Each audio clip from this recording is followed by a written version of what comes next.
So, we have ourselves some more discourse today on Mason McTavish.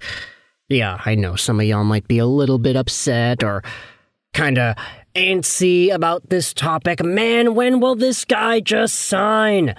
When will this guy decide his fate for the 25-26 season? Either he stays in Anaheim, or he signs an offer sheet which gets matched by Anaheim and inevitably just ends up playing there, or he forces his way out on a trade.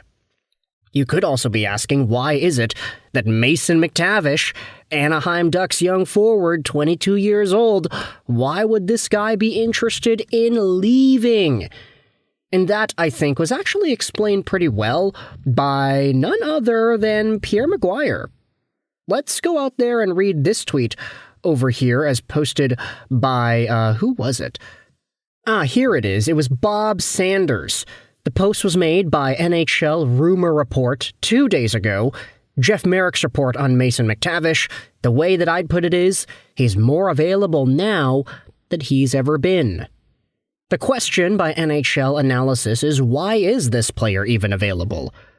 Pierre McGuire explained it well on Montreal Radio. He sees that McTavish is behind Strome and Karlsson, and perhaps thinks he won't get the playing time to get the money that he wants, so perhaps he asks out. Which isn't crazy. That makes sense. I'd think this is a player who could take Strome's job, though. If he's not confident in it and he sees a different route to generational wealth, then that's fair. He's not behind Strome. That's just silly. He's not being moved. So, there you go, Anaheim fans, combating that idea right away. I don't really expect experts to follow Anaheim, just not enough clicks for them, but for Beek stated, he sees the likes of Cutter, Leo, Terry, and McTavish in the top 6, so unless McTavish has moved to the wing, which would be unexpected, that makes him your second-line center. So, you can debate the legitimacy of reports as to whether or not McTavish is even available, but Jeff Merrick's going out there saying that he is. He's more available now than he has ever been. And we have ourselves some extra commentary from folks around the hockey world, like Shayna Goldman on The Athletic, who went out there and posted this article the other day. McTavish offer sheet candidate, Canes should let Ehlers cook, NHL offseason notebook. Now, as you can see, I can't read this article. And you can't either if you don't have The Athletic. And you also had yourselves the Sakaris Price show earlier this week as well that went out there and spoke about McTavish as an available second-line center target. Because these two sources are, separate. One's behind a paywall, one's a video clip. We're going to go over onto Spectre's Hockey from earlier this morning because Lyle Richardson went out there and summarized both of these Mason McTavish media hits. Now, there also were some things said about Quinn Hughes and all that, but we'll dive into that in another video on another day. Let's go out there and read this. Could Mason McTavish receive an offer sheet? This is the Athletics article. Shayna Goldman believes there are still some suitable offer sheet targets available this summer, starting with Mason McTavish of the Anaheim Ducks. Goldman acknowledged the Ducks have the salary cap space to match any offer for McTavish. However, she suggested an expensive offer, at least to the tune of $7.02 million, that might stump the Anaheim Ducks. The rebuilding Ducks don't need the compensatory draft picks. They have a well-stocked prospect pipeline, and keeping McTavish makes the most sense after trading Trevor Zegras to Philadelphia. However, the Ducks might be unwilling to make an expensive commitment to McTavish. She suggested it might be a worthwhile task for a club like Montreal, Boston, Calgary, or Detroit to take a chance. So, the theory here that Goldman is presenting on her article is that yes, it's true, the Anaheim Ducks have about $21 million in cap space. That's a lot of damn cap space, if I do say so myself. But because this team is in the cap freedom that they seem to be, maybe it's not a given that they match any sort of a deal that's given to McTavish. Maybe if you just give this guy a high AAV, a high term, maybe the Ducks are like, okay, no, sorry, I don't want to do that. Like, $7.02 million, you go upwards into that 7+ range, I kind of just don't want to do it with McTavish. That's not the guy we want to commit that money to. Maybe we're more comfortable in giving him $5 million, not $7 million. There is a legitimate argument that exists here that says that if you wanted to overpay for a guy like McTavish, then maybe it's a lot more difficult for Anaheim to fully match it. Not because they can't, but because they just don't want to.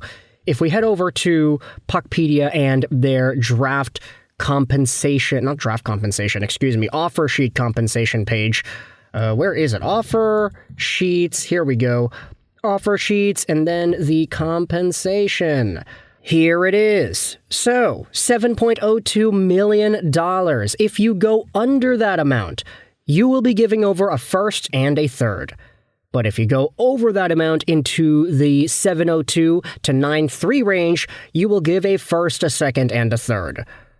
I don't know about you, but the idea of paying just a first and just a third for Mason McTavish, that sounds pretty good in my mind. Like, I get that she went out there and wrote some teams, but thinking about these opportunities, Montreal, Boston, Calgary, or Detroit, would you be willing to pay a first and a third for Mason McTavish? If you sign him to a $7.01 million AAV offer sheet, then maybe Anaheim becomes a little bit hesitant to match it, and you only give over that price. It's actually pretty reasonable. And if you really wanted to solidify it, make sure this guy comes over, you can give him $9 million. First, second, and a third. Okay, first and a third is okay, why not add a second and add another few $1,000,000, and you're really guaranteeing that Anaheim does not match it at that point. It is kind of difficult, though, because it's like, oh, you have one chance. You have one opportunity to make this work. If you sign the guy to a $7.01 million offer sheet, you're like, okay, great, we got our second-line center. But if the Anaheim Ducks just match it, then it's like, oh, damn, you wasted all that effort in negotiating for nothing. That's also part of what this offer sheet situation entails for the Ducks, because it's like, yeah, if you sign him, then that's the negotiating done. We can just match it. We have the funds to match anything, it's just whether or not we would want to. Let's scroll down in Spectre's Hockey and read, Daily Faceoff's Jeff Merrick wonders if McTavish might be available. This was on Sakaris and Price. If he is, teams in the market for a second-line center like the Wild, Canadiens, or Canucks will line up for his services. So, very general comment here, but Merrick is the main guy as well. He's going out there and saying, yeah, all these teams, they want centers. They could grab McTavish.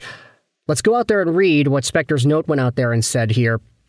Ducks GM Pat Verbeek reportedly told rival teams not to waste their time with an offer sheet because of his club's plentiful cap space. He also indicated in June that his focus this summer was on re-signing McTavish and Dostal. Dostal was re-signed yesterday, which should encourage Ducks fans about the state of McTavish negotiations. However, Dostal filed for arbitration, which set a deadline for the Ducks to sign him. McTavish lacked arbitration rights, meaning an offer sheet would be his only leverage if negotiations stall with the Anaheim Ducks. It's rumored that McTavish isn't happy with his role or is growing wary of the constant losing since joining the Ducks. However, there has been nothing to confirm the speculation, which originated from hockey markets far from Anaheim. That is a very complete sentence at the end there. Nothing to confirm the speculation, which originated from hockey markets not Anaheim. That is very well put together. Capiche. So, let me know your thoughts in the comment section below about the Mason McTavish offer sheet and trade update situation here. Do you think it is a lot more likely that a team like Montreal or Calgary or Detroit or Boston goes out there and shells out a first and a third to get this guy onto their team? Or a first, a second, and a third to go up into that potential $9 million range? Do you think the Anaheim Ducks would immediately match if it was in a $7+ million territory that he ends up getting offer sheeted for? Or do you think it's a lot more likely that the Anaheim Ducks just don't really feel comfortable doing that? Let me know your thoughts in the comment section below. I hope you enjoyed this video. And bye.